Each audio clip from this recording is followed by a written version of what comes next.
ഒരു 3 kilo watt on grid solar സിസ്റ്റമാണ് നിങ്ങൾ ഈ കാണുന്നത്. കേരളത്തിൽ ഏറ്റവും കൂടുതൽ ഇൻസ്റ്റാൾ ചെയ്തതും ഈ ഒരു കപ്പാസിറ്റി ആണെന്ന് പറയാം.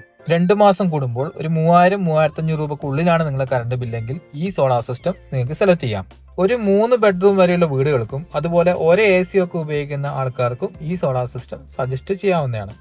ഈ സിസ്റ്റത്തിൽ നിന്നും 10 മുതൽ 17 യൂണിറ്റ് വരെ ഒരു ദിവസം സോളാർ പ്രൊഡക്ഷൻ നമുക്ക് എക്സ്പെക്ട് ചെയ്യാം. അതുപോലെ കേരളത്തിലെ ആവറേജ് പ്രൈസ് റേഞ്ച് നോക്കിയാൽ 2 ലക്ഷം രൂപ മുതൽ 2,30,000 രൂപ വരെയാണ് കേരളത്തിലെ പ്രൈസിംഗ് വരുന്നത്. അതിൽ 78,000 രൂപ കേന്ദ്ര സർക്കാരിന്റെ സബ്സിഡി ലഭിക്കുന്നതാണ്. അതുപോലെ ഓരോരോ ബ്രാൻഡുകൾക്കും വില വ്യത്യാസവും ഉണ്ടാകാം. എന്നിരുന്നാലും ഓൺസൈറ്റ് വാറണ്ടി സപ്പോർട്ട് ചെയ്യുന്ന ബ്രാൻഡുകൾ തന്നെ ചോദിച്ച് മനസ്സിലാക്കി വാങ്ങിക്കുവാൻ ശ്രമിക്കുക. അപ്പോൾ പുതിയ വീഡിയോയിൽ കാണുന്നവരെ ബൈ.